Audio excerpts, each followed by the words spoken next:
Performance करेंगे। चलो silence guys, silence.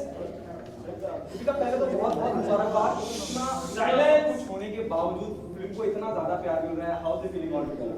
Thank you. I think हम बहुत ही खुश हैं। बहुत ही ओवरवेलमिंग एक्सपीरियंस रहा है हम सब के लिए। आज अब थोड़ा सा महसूस हो रहा है कि चलो ये फिल्म अब रिलीज़ हो गई है, अब हमारे हाथ में नहीं है। और इतनी मेहनत के बाद आज finally I think everything has come together. So I think very very overwhelm, क्योंकि 2 साल से हम इस फिल्म के ऊपर हमने काम किया है, बहुत दिल से किया है, मेहनत के साथ। एंड बहुत ही इमोशनली बहुत ही ड्रेनिंग रहा है हम सब के लिए, सिर्फ एक्टर्स के लिए नहीं बल्कि आई थिंक पूरी टीम के लिए। जो टेक्नीशियंस हैं फिल्म, जिन टेक्नीशियंस ने काम किया है इस फिल्म के ऊपर, स्पॉट बॉय से लेकर लाइटमैन, कैमरा डिपार्टमेंट, हर एक एवरीवन, सेट डिपार्टमेंट, सब के लिए I think it's been a very very exhausting film. But I feel जब हम अब रिएक्शंस देखने के बाद वी आर वेरी ओवरवेल्म्ड। ये फिल्म और भी अच्छा बिजनेस कर सकती थी अगर जिस तरह से कल कई जगह रोका गया फिल्म को, पुणे से लेके और कई जगह रोका गया है, तो फिल्म और भी अच्छा बिजनेस कर सकती है आप। इसके बारे में मैं कमेंट नहीं करूंगी, क्योंकि मैं नंबर्स या बिजनेस के बारे में मैंने कभी कमेंट नहीं किया है और कभी नहीं करूंगी। बिजनेस को लेकर मैं इस चीज़ को समझती भी नहीं हूँ, तो मुझे इसके ऊपर कमेंट करना सही नहीं होगा। दीपिका, अगर मस्तानी और दीपिका के बीच में अगर कोई सिमिलरिटी हो तो वो क्या होगी? खूबसूरती के अलावा।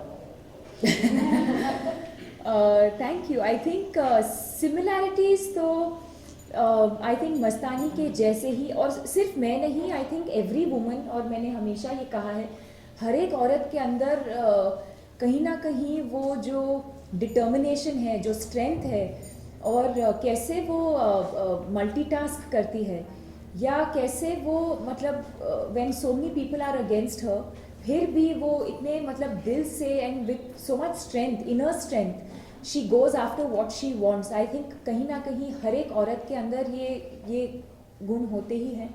And so I think that's what makes Mastani so relatable. I think every day as women we are faced with different kinds of challenges. हमें खुद शायद यकीन नहीं होता, या खुद हम शायद महसूस नहीं करते कि वो शक्ति या स्ट्रेंथ कहाँ से हम निकाल रहे हैं, पर वो हो जाता है। I think Mastani is exactly like that. Okay, Deepika, हमें 80 करोड़ 80 lakhs मिला है पहला दिन ओपनिंग का, तो आपको कैसा फील हो रहा है? अभी क्या बोला मैंने? दीपिका अभी क्या बोला? वो क्या रहा है? तब you looking so stunning in the film कि आपके ऊपर से नजरें नहीं उठ रही हैं लोगों की, and everybody is talking about your beauty in the film and otherwise also. So ये इसके पीछे क्या राज है? ये नया सवाल है।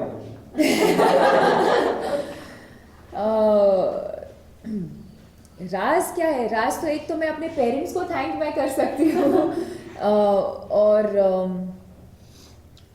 बाकी आई थिंक ये संजय सर का विजन था, संजय सर का विजन है कैसे वो एक्ट्रेसेस को प्रेजेंट करते हैं पर्दे पर, और मेरी पूरी टीम ने बहुत मेहनत की है। My hair team, my makeup team, Anju Modi ji who has done the costumes, Sudeep da को मैं क्रेडिट दूंगी obviously because of the way he has captured everything. So I think मैं क्रेडिट मैं खुद नहीं लूँगी, मैं पूरी क्रेडिट मैं टीम को दूंगी। ओके दीपिका, जिस तरह जो भी फिल्में आप करती हैं और एक सक्सेस का कामयाबी का दौर चल रहा है जो रुके ही नहीं रहा है, और हम चाहते हैं टफूड रुके भी ना, किरदार याद रह जाते हैं, दीपिका को लोग भूल जाते हैं, चाहे कॉकटेल की मीरा हो, चाहे बाजीराव की मस्तानी हो, या कॉकटेल की वेरोनिका हो, तो ये कैसे मैनेज कर लेती है दीपिका? और do you agree with this कि कॉकटेल के दौरान जो एक एक्टर आपके अंदर कहीं था, वो इम्तियाज बाहर लेके आया? Imtiaz is responsible for that, Homi is responsible for that,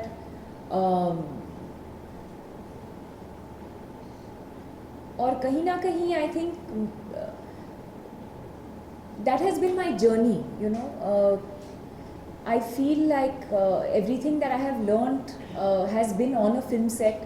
पहली फिल्म से लेकर आज तक जो भी मैंने सीखा है मैंने फिल्म सेट के ऊपर ही सीखा है.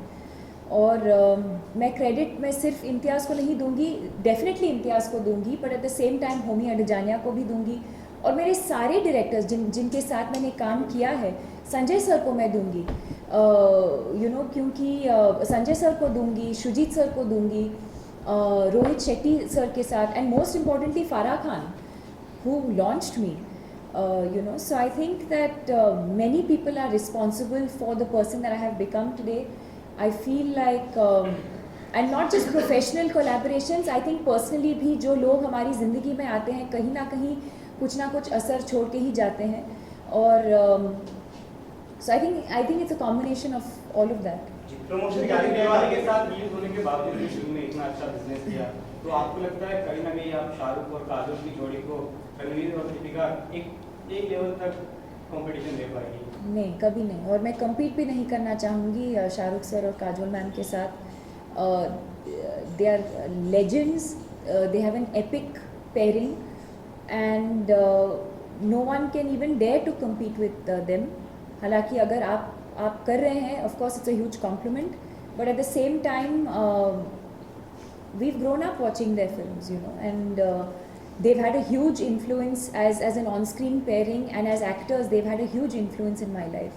Okay, लेकिन जो जोड़ी है उन दोनों की 10-12 साल से राज करती, ऐसे आगे चल के हम देख सकते हैं आपकी और रणवीर की जोड़ी? Hopefully. Talking about Ranveer and Shah Rukh and not competing, you went on from debuting your first movie with Shah Rukh and now releasing your movie against Shah Rukh. How do you feel about it? I don't feel it. The only thing I'm feeling is actually that I'm missing Shah Rukh. That's the only thing I'm feeling. In fact, yesterday I felt it a lot, which is why I messaged him and I tweeted about it also. I was missing him because he's a lot of fun during promotions and we've done some very special films together. And yesterday I felt like I'm not with him.